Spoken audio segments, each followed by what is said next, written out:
Welcome to Oops All Apocalypse, a show where we explore the collapse of society by playing fun tabletop role-playing games. I'm your host, Stu Masterson, here with a couple of my excellent friends. Hey everybody, I'm Brady, and I play Book McCready, a super smart sleuth who has a new and terrifying fear of salad fingers. Delicious. And I'm Jacob. I'm playing Ocean, a gentle giant who's getting ready to start a new career in podcasting. With Johnny Hertz on the Johnny 5s Hertz. and 7s and 12s. Johnny Hertz in Ocean Avenue. No place on Ocean Avenue. That's the only thing I could think of. Jacob, I don't want to dunk on you right now, but you really missed Ocean Waves. Ocean Waves. That would have been Ride good. the radio waves with Ocean and Johnny Hertz. That would have made 1,000 times Radio, more sense. yeah. Ocean on the Waves. Ocean on the waves. That's really good. From the top. Let's take Stu, it. you got to say plural apocalypses from the top. Yeah, it's the thing is that apocalypses, like the S's can blend together, so I won't hold it against you. Yeah, I just sound like a snake at the end. I'm like, apocalypse. We have a much better falling in love question than last week, which was lame. A lame-ass question about telephones. People don't even use those anymore. They need to update this for the modern era. It'd be like, before you send a good ball pic on Snapchat, you plan it out first. Oh, Was that too gross? Should I clean that up? depends on what our audience ends up being, what our demographic is. This week, we're here to ask our two lovely contestants, what would constitute a perfect day for you? This is good. This is Perfect open-ended. day. This starts a conversation. I like this I one. also like this one. Books perfect day. Waking up early, something that I hate to do. Waking up early, cracking a book, McReading it, going down to the Soggy Worm, have Callista talk to him first, like she acknowledged him, and instigate a conversation that lasts more than 3 sentences. Maybe even asking her on a date, even though, like in this perfect day, she's single, which she's not in every other day. Going on a date with Callista would be pretty neat. And then I'm gonna say like hanging out with Ocean and like just building stuff. Like I think he would like to just tinker around with the spider, make it do some cool stuff, and then ending the day with another book to McRead. That sounds like a pretty good day. I would take that day. That's a pretty good day for anyone, I feel. I also choose your fake girlfriend. Ocean's perfect day, I think, would consist kind of a polar opposite of Book's favorite day. I think Ocean's best day ever would be to be alone in a deep, dingy cave, just as full of really interesting things that he can just like spend hours just poring over, looking at, just putting in his car, stuffing through the things that seem like the most intriguing. Just finding out lots of cool things down in the deep dark. That also sounds like a pretty fun day. I'd do that one. Just a danger-free day, too. Like, no threats, nothing. Just a smooth day where he goes down, finds a bunch of cool stuff, comes back, chills for a little bit, and takes a good nap. Stu, can I guess your perfect day? Yes. Wake up like 11. AM? Go to Shaggy's, get breakfast and coffee. Like 30 minutes later, go to Burrito Bandito, get a burrito Close. and a tall boy. Then go to Sidetracks at like 4 p.m. It's a Tuesday, and listen to the worst EDM you've ever heard. Yeah, that's probably pretty close to mine. Not Shaggy's, because I ate them every day for a year, and now it's disgusting to me. But besides that... It was always disgusting. I do like waking up early, though. I'm like that with Book. I don't do it always, but I like getting a bunch of stuff done. That's a good day for me. That's getting a bunch of interesting. stuff done in the morning. Because I know that you wake up early often, but I assumed that you hated it. No, I like it. I would actually prefer to go to sleep early and wake up early, but I stay up very late and wake up early. Nice. That's a good trade-off. That's a good compromise. But you got like 9/10 of my perfect day, I think. Yeah. Bandito burrito for lunch, Sidetracks for dinner. Their food was actually very good. Yeah, we should pour one out for Sidetracks, who will not be sponsoring us because they are no longer an extant building. That's true. Wait, really? Yeah, Sidetracks is gone? Sidetracks is gone. R.I.P. Luckily, probably everyone listening to this lives in the same place we do, which I guess I won't say. But just in case, Sidetracks is a terrible, not a terrible. Sidetracks is my favorite building, but it's a dingy ass bar that also has music in it. It's a music venue. And it was my favorite place to be until it got destroyed last year. So thanks, Brady, for making me sad that my perfect day can never occur. You're welcome, Stu. Do we have any books nooks since our last episode? Books Nooks. Yeah, it's been a long time since the last Book Nook. Yeah, have you found any new apocalyptic media? No new apocalyptic media that I've consumed. Let's go for some old ones then. Is it true you've never played Fallout because you're an insane person? I've never that. played Fallout, but I was always very interested in playing Fallout. Yeah, you should play it. You seriously never played Fallout? I played the phone app. I played the terrible, awful phone app. Fallout Shelter? Mm-hmm. That game rocked. It was horrendous. I played it for like 3 days, and then I was like, why am I wasting my life away? I, as a way too young lad, I played Fallout 1 because the box was dope as shit. Had some cool ass dude on the front. Bought it from Target probably when it was like down to like $3 in like very early 2000s. Probably didn't run on my computer very well. I was too young to understand this game. All I remember is that I was constantly dying when nothing was happening. I've beaten it since then, but I'm thinking either I didn't understand radiation or I was just playing it incredibly wrong. But I remember I kept like having to restart the game. I would be like, when I was very little, I'd play it and be like, this is pretty fun. It was very complicated. And then like all my characters would die and I had to start over the beginning. And I didn't know what I was doing wrong. Never figured it out. Eventually gave up and then played it 15 years later and loved it. I would say that sounds like every video game experience I've ever had because I'm very bad at video games. Yeah, so Fallout, definitely I'll give it a try. And I'll get back to you guys on if I like it. Next week, yeah, tell us if you liked. Go ahead and play Fallout 3, New Vegas, and 4 with all the DLC and give us a quick review. You got it. It's not quite a not book. like I'm employed. Not for long. And with that, back to our story. Last time we wrapped up your guys' first nice fetch quest into Subtropolis, where you went and retrieved a through-the-earth communication device for Johnny Hertz. He was very happy with it and paid you handsomely. You guys are pretty much back in town, and we're kind of starting a new arc here, so we're going to pull out the beginning of session moves. Are there any lovely moves you guys have before we should roll for scavenge? I have. Give me your visions. Yeah, I get to roll and see what you can do to me for my visions. As a reminder, I roll hard. On a higher I roll, the less points Stu has to spend to screw me over by triggering visions. So everyone's hoping for a low number here. Let's see it. Honestly, I kind of like having the low number. 6. Oh no, it's an 8 with a plus with my hard.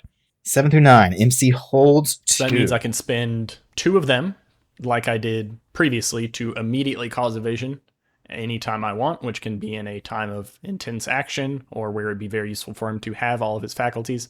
Or I can spend 1 twice during a transition scene, trigger evasion. So he's not in danger, like any of the times where we kind of go, okay, we're moving to a new place or jumping between characters, stuff like that.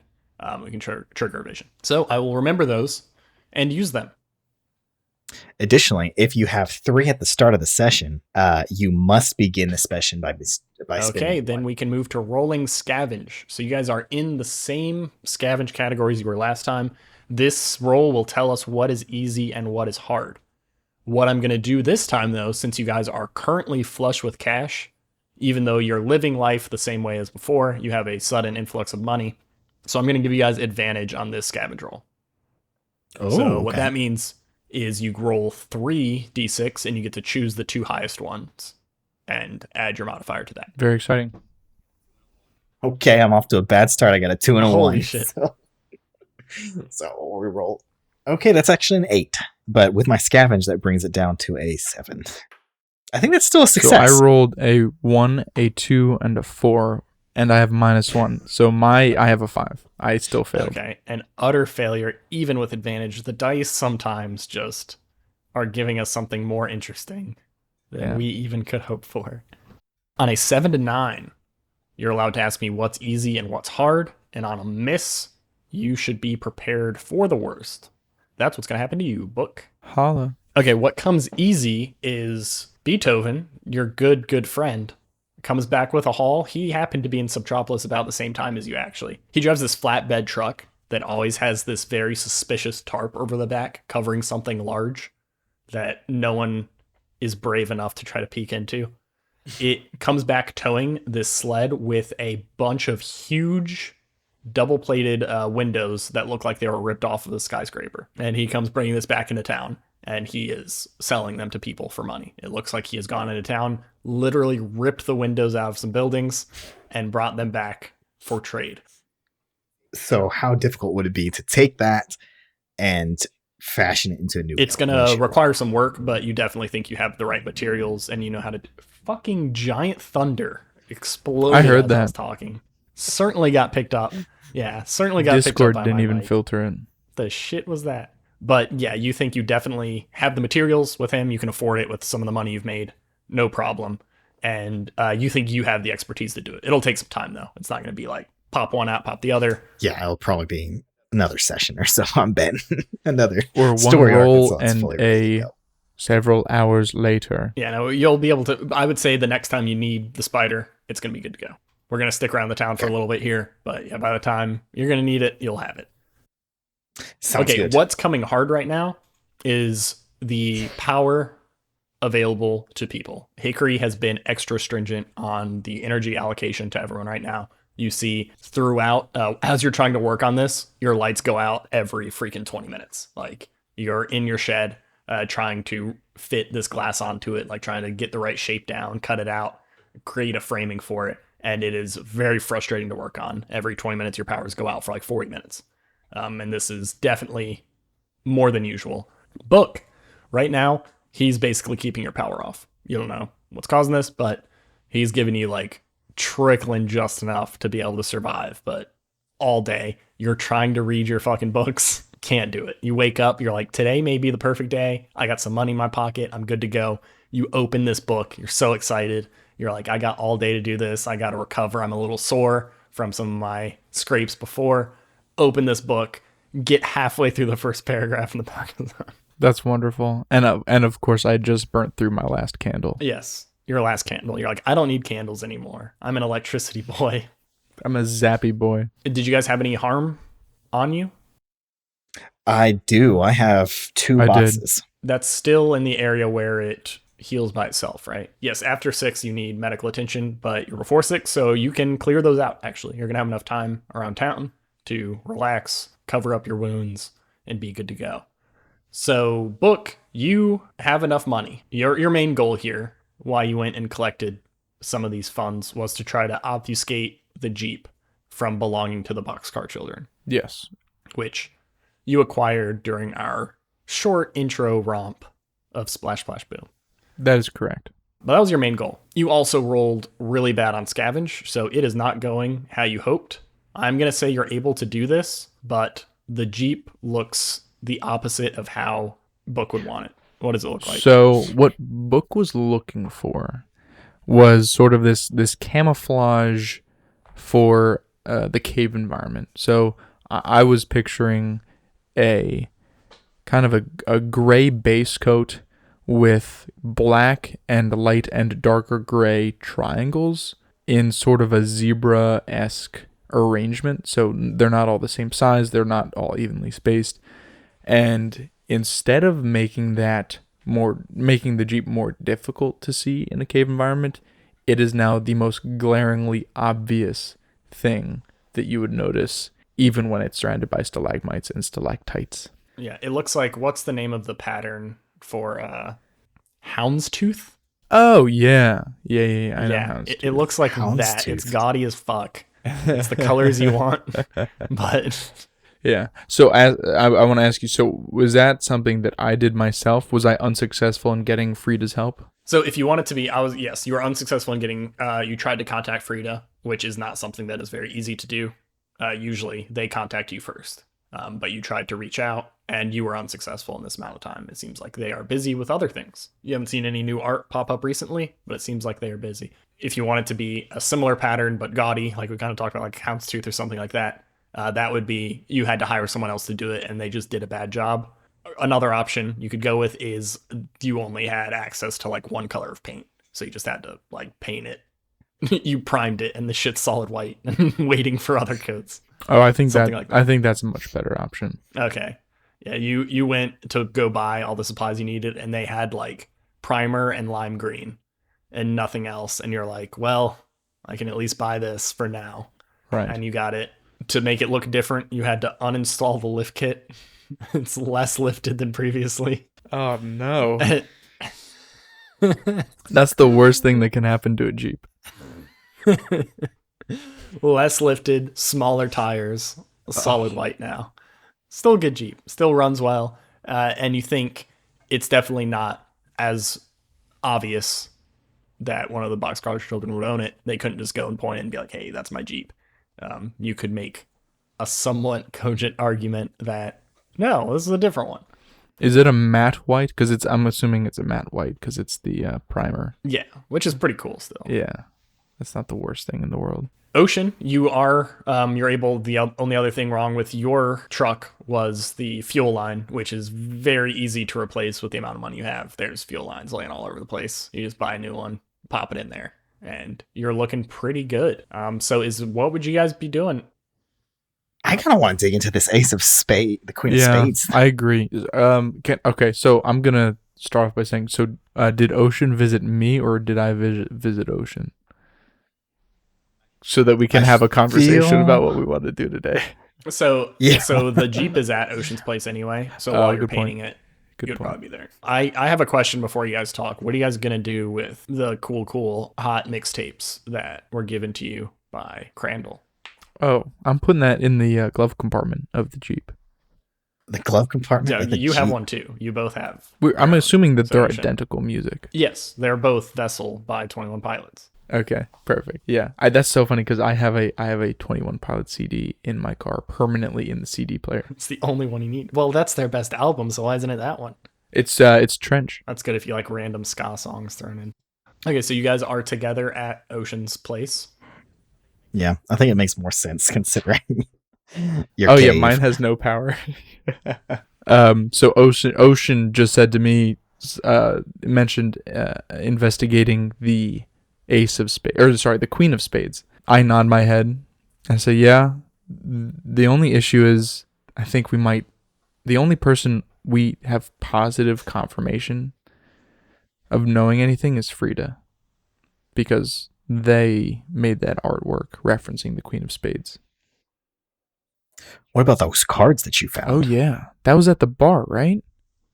Could we hit the bar up and figure out anything about, because that was how many days would you say have passed? If you're not doing this immediately when you get back, if you're like trying to work on your cars a little bit first, it's probably been 2 weeks since you first went into that bar. You guys were only in Subtropolis for 2 days. Yeah, that might be a good option. And you have a pretty good rapport with that bartender. So maybe we can kill two birds with one stone, pay off your debt to the bartender, and I was just about to say, I think I need to go pay my debt back. Some information. I like it. Let's hit the road. Who remembers the name of the bar? Was it the something with a leg? The Broken Leg is what it was called. I 100% called that by memory. Good memory. Not by checking our previous episode notes. Excellent memory there, Ocean. So you guys are trying to head to the Broken Leg and just collect some information? You're heading there. Yeah. You know where it's at. You're in the relative safety of the town, but you do see someone who is known to cause some problems. You see someone by the name of Pistachio Jones. Do we recognize this guy as the guy that took a scorpion shot? No, that was Beethoven. Pistachio Jones is the right-hand man of Hickory Fleek. Hickory likes to only make his presence known when he's trying to make a statement. Like, he doesn't go around town and talk to the normal people very often. He likes it to be a somewhat traumatic event when he shows up. The man doing his day-to-day work is Pistachio Jones. He's keeping people in line. He's being the voice of Hickory. He's the one who will go try to shake people down. And you see him doing similar things to that, roughly on the way to your bar. Can we hear what he's saying? I'm not very sneaky, but I would like to try and listen in. Yeah, so you want to try to listen in without being seen? Yes. Who wants to do that? I think I'm going to let Ocean take point on this one because I think he flies under the radar better. And I'm going to try to work with the information he gets me. Yeah, I'm just kind of, since I'm quiet. So we'll see if I'm going to casually just kind of start walking. I'm going to walk by, basically. Like, go around the corner and, like, kind of say behind the corner. You move to get closer towards Pistachio Jones. I'm going to do an act under fire for you. Okay. Oh, that's pretty good. That's 10. That means you do it. Okay, you're able to get kind of around the corner from him. You're just casually walking around trying to look like you belong there while still listening into his conversation. And you hear him basically shaking down someone. He says that they've started collecting a portion. He knows when people go scavenging and they come back successfully, they need to provide some financial compensation to be able to be part of the community. And he's trying to frame it in a way that says, hey, we're all working together here. We all should get benefits from the people who are able to go out and collect things. Is that something that we would be pretty well aware of? No, this is a new policy. Is a new thing. It's a new thing that we haven't heard of. Yeah, you've never had to pay that before. He tries to get money from you for the power and things like that, but this is a new tax being levied. He's basically imparting a scavenging tax or a scavenging levy. He's the damn sheriff of Nottingham. Yeah, I'm gonna kind of lean over to Book and be like, "Hey, maybe we should try and keep our future scavenging on the down low." It sounds like Hickory's trying to tax this is something that directly impacts us that we are not a fan of. So we should probably take him out. I'm kidding, obviously. Take him out as kill him? Yeah, yes. It's like, take him out now. Inconspicuously in a crowded street while he's talking melee somebody with down. your knife. Speaking of, I actually just marked an improvement. Excellent. So, do you want me to go ahead and take that now, Stu? Because I know what I would like. Yes, if you know you want, go ahead and take it. It could be useful. I'm gonna take the hold your own move from the volatile playbook, which allows me to count as a small gang while I'm in combat. That is awesome. In earlier versions of this rework burned over is they kind of cleaned up some of the language to make it more appropriate for all audiences. In first and second edition, it was called Not to Be Fucked With, which I think is a little more accurate than just holding your own, where you literally count as a small gang in any battle you're in. So if you're up against one person, it's like them having to fight 2 or 3 people. And if you are against 2 or 3 people, that is a fair fight for you. You're able to take them on without any downside.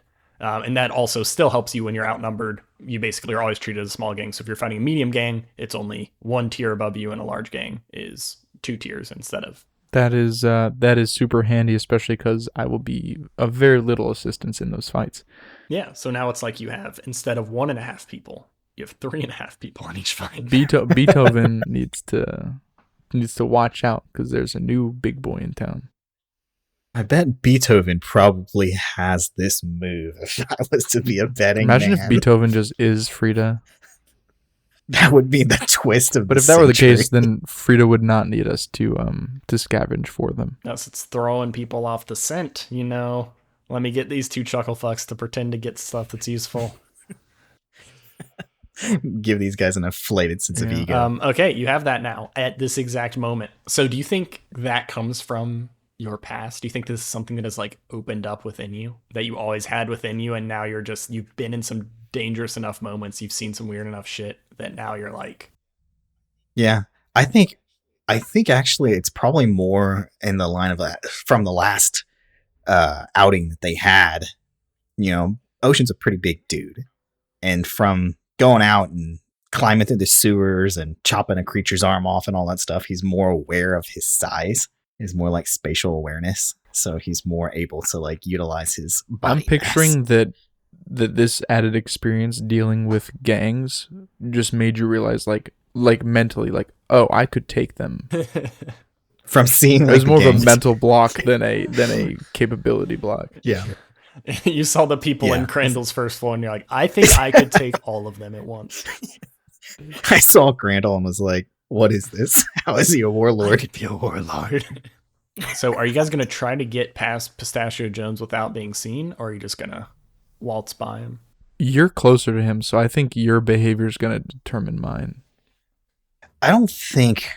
Or we could like shoulder past him and bump into him. I was about to say, I think I want to make my presence Oh, known fuck. to him. Ooh. Yeah, I don't think I want to. Yeah, I think I like the idea of like, not like in a way that's like actually trying to hurt him, but in a very way where like I bump into his shoulder to make it obvious that I know he's there Okay. as I walk by him. But I don't want to stop and talk to him. I just want to keep This on is going walking. to be a confront someone roll. Confront someone roll. Oh god, I'm not very good at confronting people. Yeah, this is plus aggro. Sounds like it, though. This is when you confront, intimidate, threaten, stand off, or bluff someone. Yeah, intimidate, I guess, is what I'm trying to do. I'm trying to make it look like, hey man, leave this dude alone. I'm here. All right. Let's see what I do. I'm nervous. I'm not the most aggressive. Yes, So, this is plus aggro. oh, that's bad. That's Okay, 4. I'd like to help. I'd like to try to help. As Ocean tries to gently bump into him and make it seem like it was by accident, and he accidentally rockets through him like a bull, I'm going to stumble after him and go, I'm sorry, we're in a rush. He's having a baby. Okay, that's absolutely insane. I love it. Now, not like he is about to give birth. Like his Yeah, like we're partner is rushing to the giving birth. hospital. we're We having- got to get you know, there. Okay. All right. Yeah. Okay. That makes a little more sense. I was thinking actually you're saying I was having a baby. Okay, I was great like, news for you. That's also going to be a confront someone, Fuck. because that's you trying to bluff him. maybe I should buff aggro next. Considering how often we seem to roll aggro, maybe I should get rid of this negative. I one. like you guys failing it. I think it's fun. Excellent. Speaking of, I gotta mark that. I rolled for it. I like it because in this game, when you fail, it's not like you just can't do something. It's like fail Yeah. forward kind of thing. It always results in something. Yeah, something happens that pushes the I story. got a 7. Oh, shit. No. You got a 7-1, which is known as a 6. Oh, Yeah, so what you said is accurate, as you try to gently kind of just, you kind of want to graze him. You want to keep your same movement going forward, not like like running into him, but you don't realize your own mass compared to this guy. Pistachio Jones is Yeah. a pretty stout dude, but he's a good head and a half shorter than you. He stumbles forward. He didn't notice you at all, and he was like leaning a little bit forward towards this guy, trying to make himself seem imposing. So he actually falls to the ground and has to like catch himself with his hands, and he gets all dirty. The dirty ground comes up on him, messes up his very shitty suit he's wearing. Book starts stammering some ridiculous excuse, but before you can even get to the part about having a baby, he's like, "You quiet," and you just feel in your soul this man staring at you and his position of power over you, and it just makes you shut up for just a second. He gets back, dusts his pants off his feet, and he goes, "Now what the fuck do you think you're doing here? all right. I'm gonna Don't try you and know who I spin this. am?" I'm gonna try and spin this into a different direction now because this has failed so poorly. I'm gonna turn to him and be like, "Look, man, stop trying to intimidate the little guy. Pick on somebody your You own know size." I'm Pistachio Jones, right? I know who you are. I don't care who You you don't are. care? I'm tired of all this taxes you keep levying on us. It doesn't make any I was sense. about to come to you guys because I think you owe a little bit yourselves. I don't think we owe anything. I heard that you were down in Subtropolis and you were collecting all sorts of things, and you came back with pretty heavy pockets. I think a little bit of that belongs to the town itself. Oh, we already gave it back to the That's not town. what I heard. That wasn't for us. That's not what I heard. I think you owe us about probably a car battery, which you know is an absolutely insane amount of money. Pistachio, I'm sure this is just one big understanding. Yes, it is an understanding. I know exactly what's going on here. Sorry, did I say understanding? I'm sure this is one big misunderstanding. Why don't you come grab a drink with us at the Broken Leg and we can sort this all out? So I can be poisoned? Hey, we won't be serving the drinks. You know what's the bartender's name again? Juniper. Or I know everyone in this town. Book and Ocean. Well, why don't Juniper's gonna be serving your drinks? I'm sure you know each other very well. Why don't we go sort this out? And in a sotto voce, the reason I'm doing this is because I think I remember Sue saying that there's no weapons allowed in that bar, and the only person who has a weapon is that guy. So I'm hoping that if this guy's packing heat, he'll respect the rules of the bar, so he doesn't try to fuck with us. Okay, give me basically. a sway someone roll. Hell yes. Okay, let's roll it. 9 plus 2, 11. Okay, on a 10 plus, they have to choose, set reserve and skepticism aside and go along with you, or explain to you why they must refuse. I must refuse. I'm not an idiot.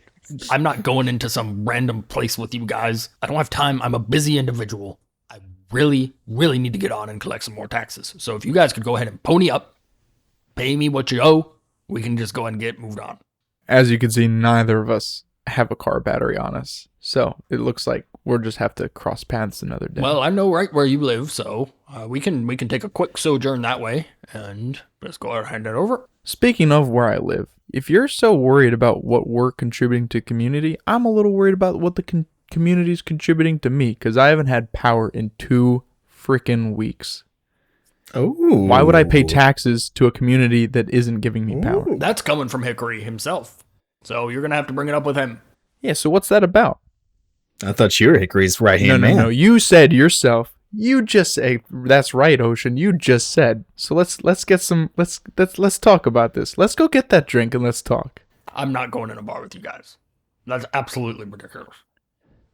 Then turn my power back on. You may be able to get some power back when you pay the appropriate price for your scavenge. I think we're at an impasse here because I'm not paying a tax until I see some lights on. Well, there will be repercussions to this. I'd love to see it.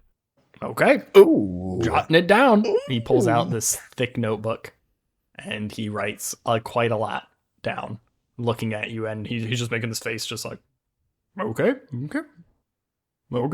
I imagine this guy having like really large jowls. Yes. Thank you. I am too. Massive jowls. I think I would like to take this opportunity to just to walk away. I'm not going to give him an opportunity to say anything else. You move away. He's taking note in his book, something, and you move. Are you following a motion? Yeah, I'm following. I look back. I give him like a glare, but I keep You going. see he's talking into a walkie-talkie.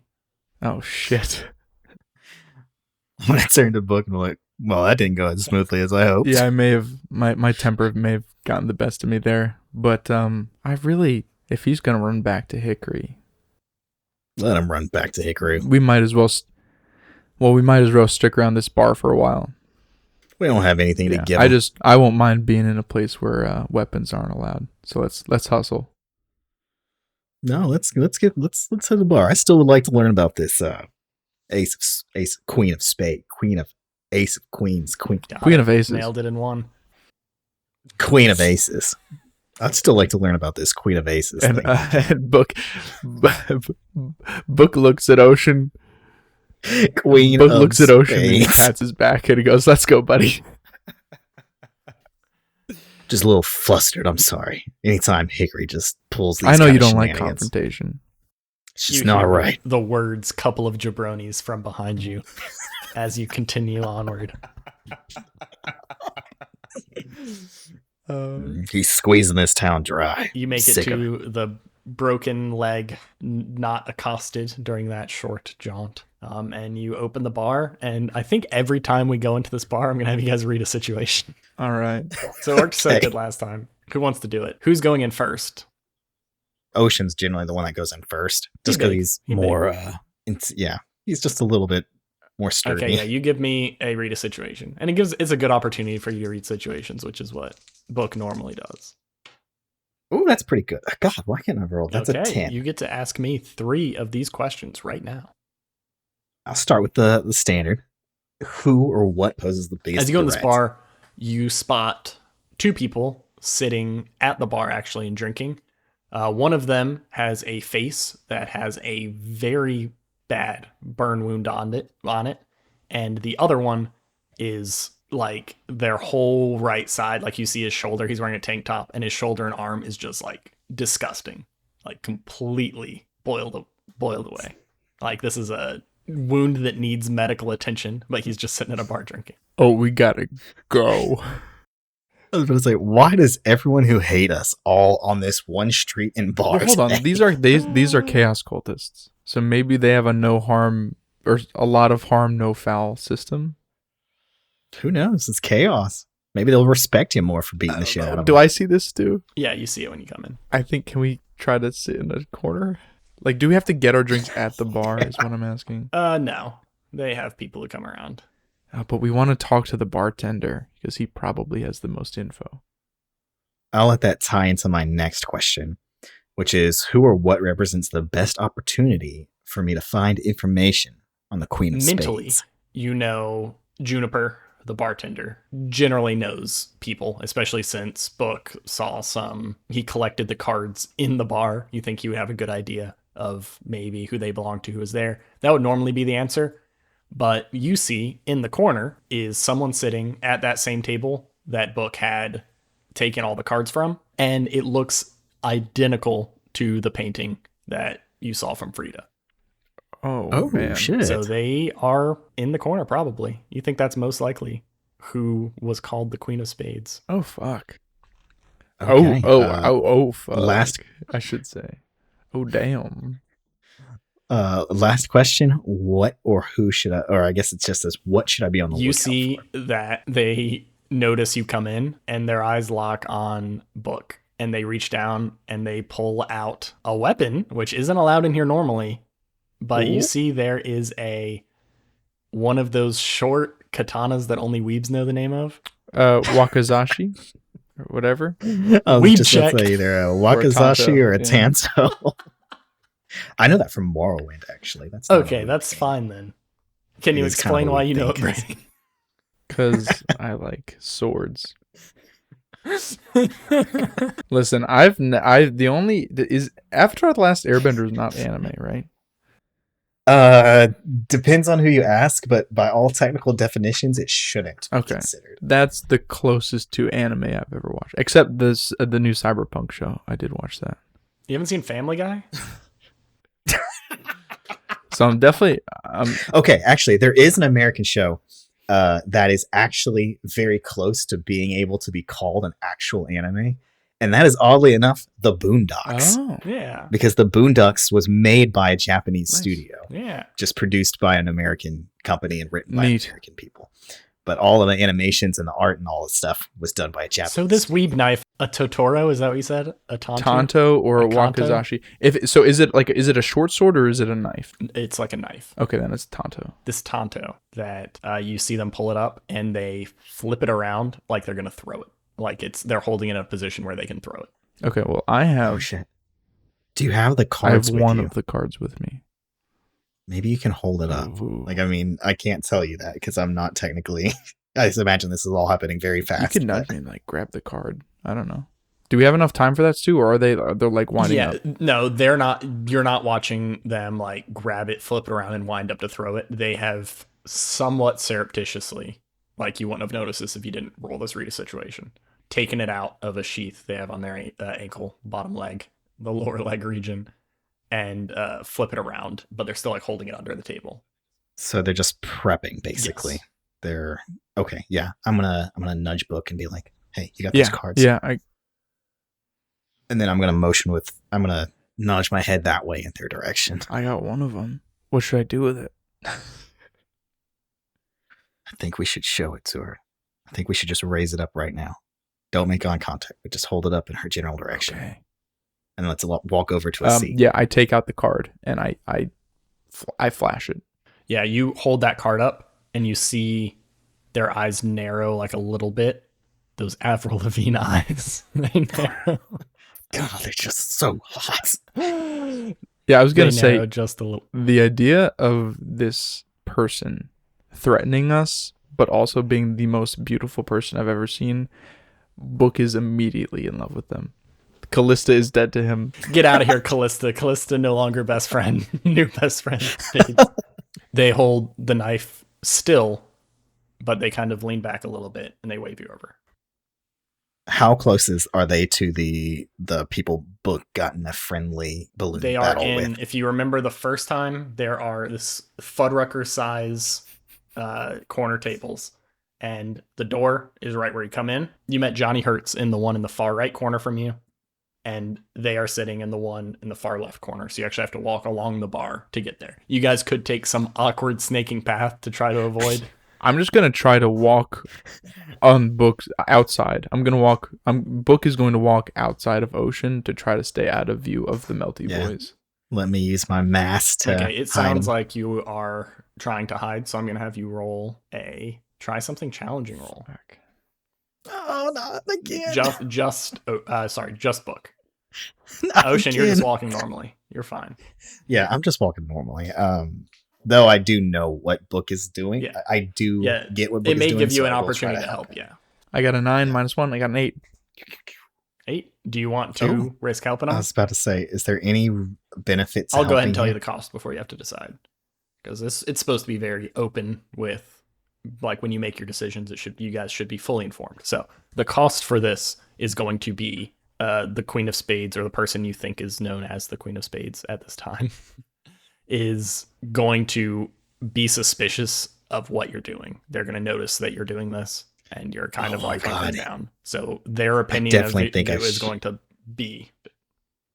I definitely think I should try to help then, because I think we want to be on good. Well, or we could terms. just not Do you do agree or it, disagree? right? Yeah, or you could fail it. Yeah. No. So if we decide not to go through with it, we fail. You fail the hiding from them roll. Yeah.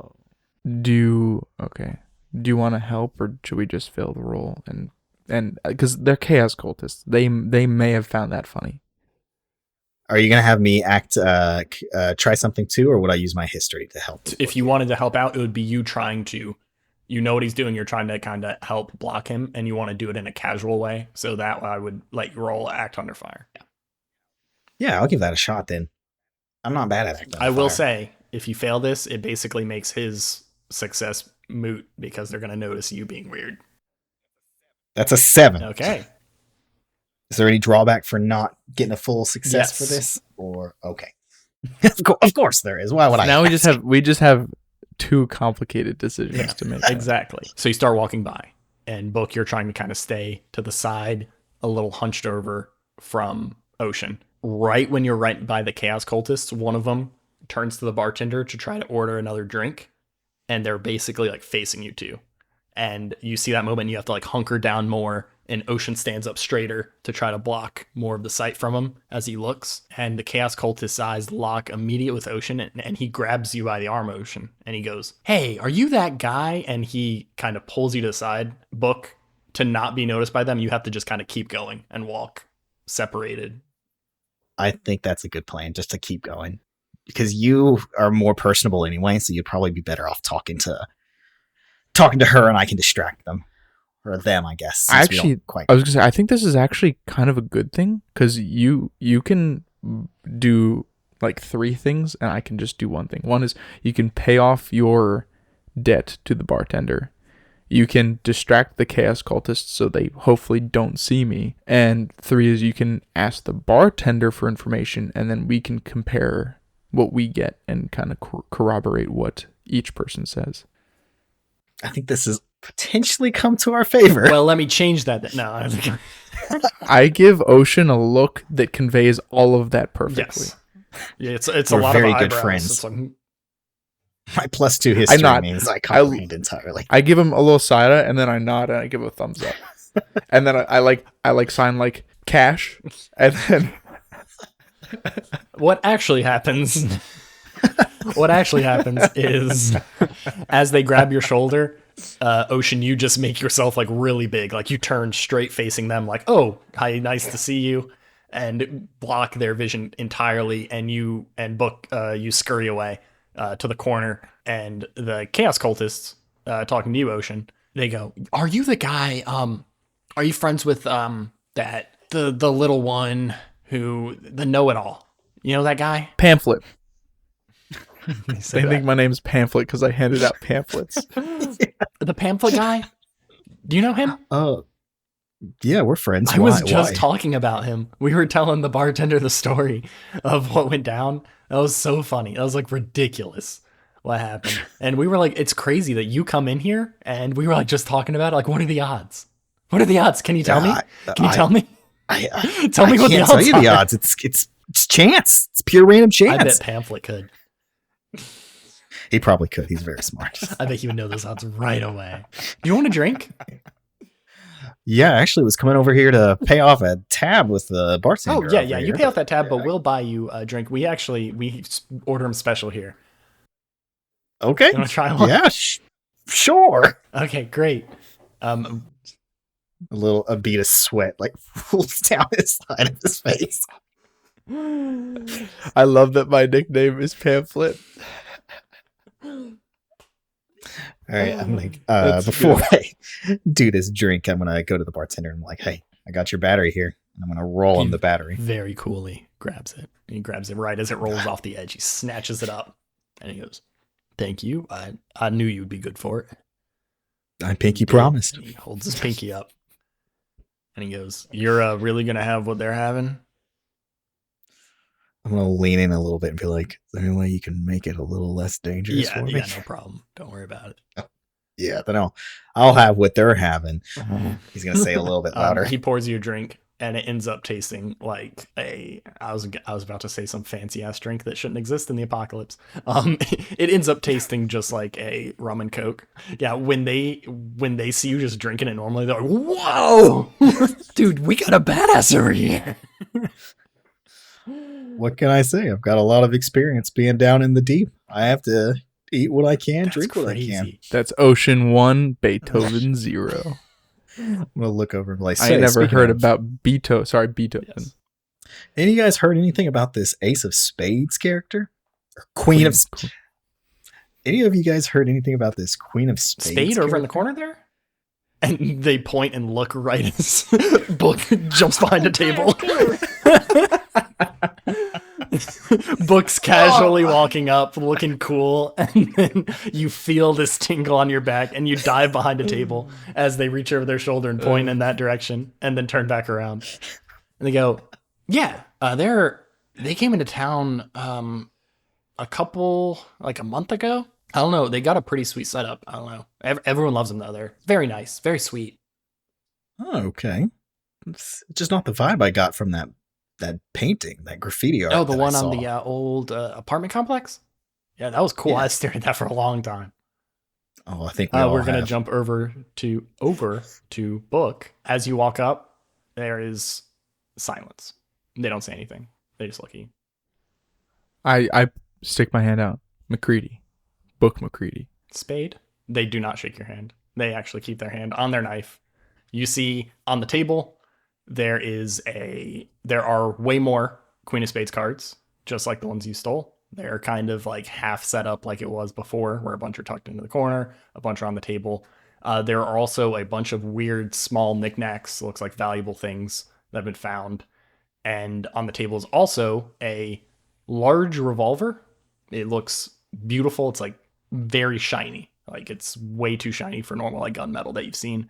And it is, if the barrel was 1 inch longer, it would be comical how long this barrel is.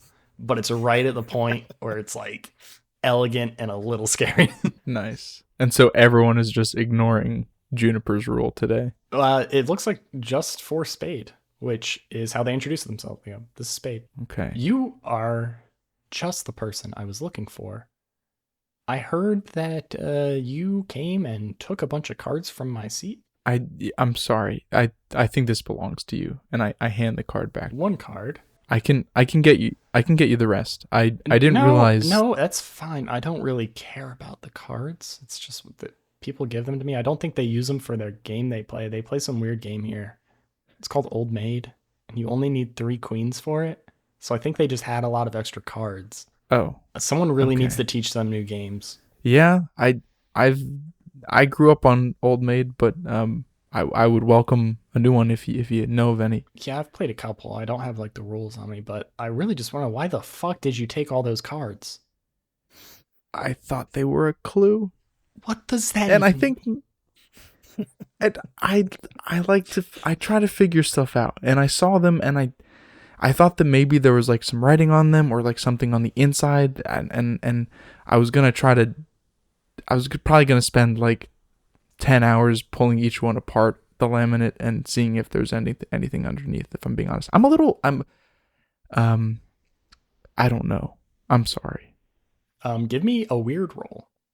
Well, now that my weird is +1, don't mind if I do. That's a 9. You feel this compulsion. You've done a very good job playing it out pretty well, where you're just pretty much told everything. But you also feel this additional compulsion to gift them something. Like, you feel like that would really win over favor with them. And it just comes out of nowhere. Like, that's not a normal thing. That's probably not Book's love language, giving gifts, I would imagine. But you get this really weird feeling that you're like, I really should give you something. Do you have anything of like interest or value on you? So I pat my pockets and I realize I never refilled on my beef jerky. Oh my god. So I look down at my cane for like a very long time, and my hand kind of stretches towards it, and then it pulls back, and I say, "How would you like a piece of information?" I would love that. What do you want to know? Well, what do you have? What's the most valuable thing you know? What's something that would interest me, or something that people don't want to know? What's like a secret? Those are always the funnest things to share. And Book starts thinking about that, because I think off the top of his head, he's like, I have no idea what this person's motivations are. I have no idea what they want. Well, I'm really good at getting information if there's something that you do want to know. Give me a sway someone. Oh no. That was a 6. God. Well, we're making up for all the successful rolls that we had the last couple times. I don't have much interest in people who don't know what they have. So how about you run along and you come back when you think you have something interesting? The way they say it, to try to stay here, you're gonna have to act under fire. Okay. Or you can give in and just leave. No, I'm gonna act under fire. It's a 7, so it's a partial success. Okay, I'm gonna say either you're going to have to walk away and try this later to be able to trigger your compassionate presence, or you're going to be able to stay for a little bit, but you're going to have some compulsion to come back and give them something of value later that is significant. Okay. I'm going to stay. Okay, give me that compassionate presence roll. You see, as you stay there, there's like a hint of, their face has actually been like pretty non-emotional, not showing much this entire time, but there's like this hint of annoyance that flashes over their face that stabs into your heart when you stick around. I got an 8. An 8. So you get to ask me one of those questions. If they are ashamed of something that they have done, they blurt it out to me. Their eyes just lock into yours, and there's nothing. No shame. That's Kinda not makes sense. interesting, but it does make I sense. think it's very interesting. Can I ask you a question? I think you've had just about enough of my time, but let me hear the question, and I'll decide if I'll give you an answer. Why praise the Queen of Spades? You see that they chuckle a little bit, and I go, okay, you should just run along now. I hope to see you again later, and I hope it's more worth my time. Okay, so like Book, that interaction threw him off. He's just gonna walk up to the bar, like not thinking about who's there. And you hear, After so much. check out this motherfucker! It's him! Pamphlet! Okay, are we gonna cut to 5 minutes prior? No, nothing happened during that time period. God They damn were it. drinking. It's Pamphlet's back. Where were you? You talking to Spade over there? Yeah, I was. Do you know Spade? Not personally. What do you think of Got him? any new What do you- pamphlets? And they both laugh way too hard. I could cook some up for you if you want. Who is that guy you quoted on that pamphlet? Oh, Aristotle? That's how you pronounce that? It's ridiculous. Oh, You know. We were saying it all sorts of wrong. Not even close. Well, I mean, if you want to hear any more, I'd be happy to show you some of my books. Absolutely not. Your friend here, He can take a mean drink. He is just sipping on this bad boy. Oh, yeah. Look at him. I'm gonna like hold it up and Look at him not go. look. Oh, what was that, Stu? It cut out for me. Look at him go. Damn, Ocean, you pacing yourself there, pal? Trying to. What can I say? They know You, their drinks. Settle up with Juniper over there? Yeah, and Yeah. as you look up to Juniper, he's actually headed in your direction. He kind of waves you two over away from the cultists a little bit. All right. That's a good sign. I was about to say, Ocean will take any excuse possible to get away from the cultists at this. Book, you've been around this bar a good amount, not like casually drinking, partying, but you said you come here to kind of collect information. So you've been around Juniper a good bit. You've probably never seen him look worried, and he looks a little worried right now. Normally his composure is like absolute, and it's always like sad but responsible. Like walking in the rain to a liquor store because you're too drunk to drive. That's a nice And analogy. At this moment, he looks like a little bit worried. And he goes, you may want to head out the back. Hickory's men are looking for you. Hey, thanks for the heads up. What's the deal with Spade Pack and Heat over there? Oh, they provide some security that we were previously lacking. I never known anyone to pick a fight with you before. Yeah, it's pretty uncommon, but no one picks a fight with them. What can you tell us about them? Showed up, were looking for a job, proved themselves pretty handy in short order. I don't know why they're in town. I think they got bigger fish to fry here than working at a bar. They spend most of their days in here. I'm going to use my improvement and unlock. To get a big ass going. I think Book's experience in Subtropolis has kind of opened up a new side of him, and I think that's kind of been highlighted by his interaction with Pistachio and with the Queen of Spades.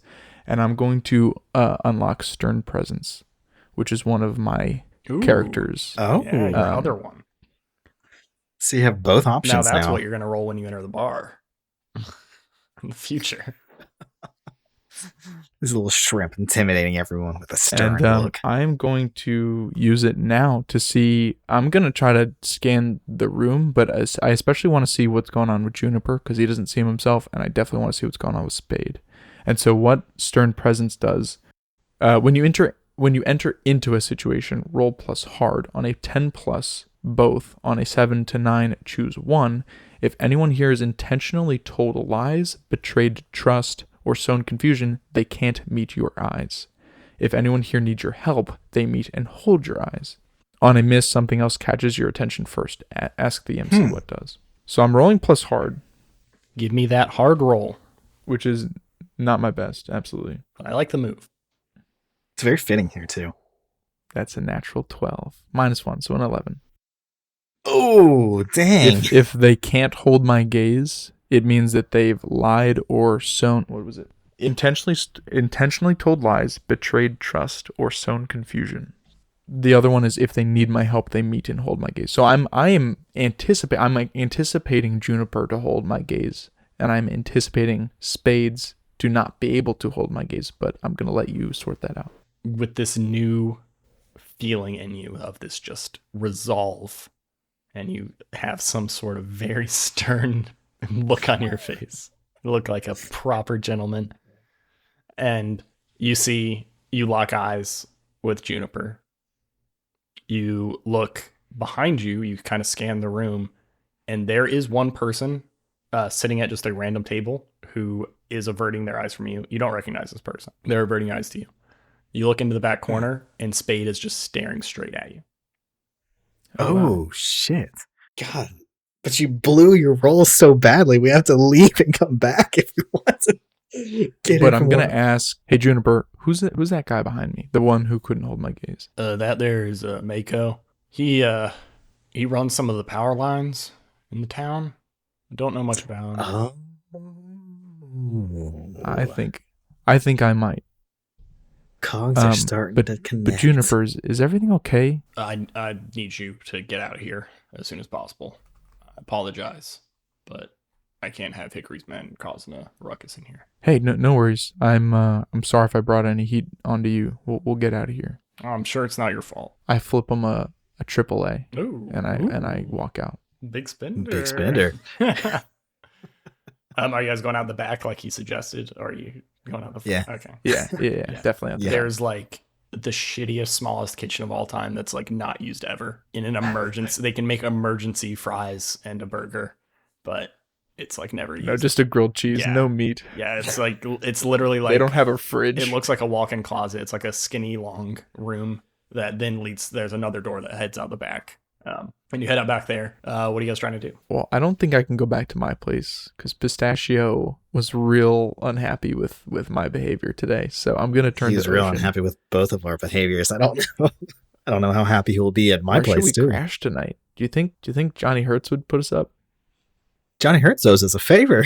He said to come to him if we need anything. We gotta install that TTE, so maybe we should lay off on the references to Hickory Fleek and just ask if now's a good time for us to do that work, since he's off air, since it's nighttime. Are you guys trying to get there without being seen? Trying to keep Yes. it low? How are you trying Yeah. to do that? Is there like a specific way? You trying to just look casual, trying to disguise yourselves, trying to sneak from corner to corner? I think we're probably pretty familiar with the town, so definitely want to be keeping to routes that aren't normally traversed. I don't think we could easily disguise ourselves unless you have any idea on how to do that. But So canonically, I wear a long cloak, which makes me pretty distinguishable, but I can also maybe pop my collar and try to disguise my silhouette a little bit. And then I was thinking we could probably do like a bit of a leapfrog system where we just kind of, one of us will run to the corner, kind of check it out, flag the other one over, and that way we don't double up anywhere, because we are, as a duo, we are super recognizable. and specifically sticking to areas that we know aren't frequently traversed. I'm wondering, do you think, like, does Frida have Frida's Alley, where it's just most of their work is kind of located to a specific area? I'm wondering if, like, maybe Hickory's people avoid that place because they don't want to be associated with those opinions. I like that exists. Yeah, it's probably not like huge, but yeah, there's a intersection of alleyways between 4 buildings that are still mostly standing, that all along the walls is a bunch of graffiti, and you can actually see some of the like early works from Frida are still on there. They seem to be keeping for the sentimental value. So I'd like to route us through Frida's Alley, and then I would like you to describe Frida's abundance of works to us in great detail. Thank you. I like Sounds this good. plan. Okay, then both of you give me a try something challenging roll. I like the idea though, so I'll give you both advantage on it. Oh, sweet. Thank God. Okay. Got a 2 and a 3, so off to a good start. Oh no. This one better be better. I got the exact same thing. So 4. I did so bad. I rolled 3 2s, and I have a -1. You guys start jumping building to building, staying out of sight lines, knowing the paths that people don't walk down very frequently, especially Hickory's men, who are usually looking out at like places of residence and things like that. So you guys go like through a market, and you're heading towards Frida Alley is what you call it, which is where there's all this artwork that I'm about to have to describe in excruciating detail. You see it. There's kind of one last gap between buildings that you have to get across from that is pretty heavily traversed, but you guys take your time. You wait till there's like a group of people moving by, and you start trying to run across. Frida keeps these like worn tapestries on each corner of this intersection of these buildings to kind of separate it out. And you know that Hickory's men would normally stay far away from this area. They don't, like you said, they don't like being associated with it. And you guys skitter through and dive behind this curtain, and then you hear this shotgun cock, and Book, you feel one press right up against the back of your neck. And we'll end there today.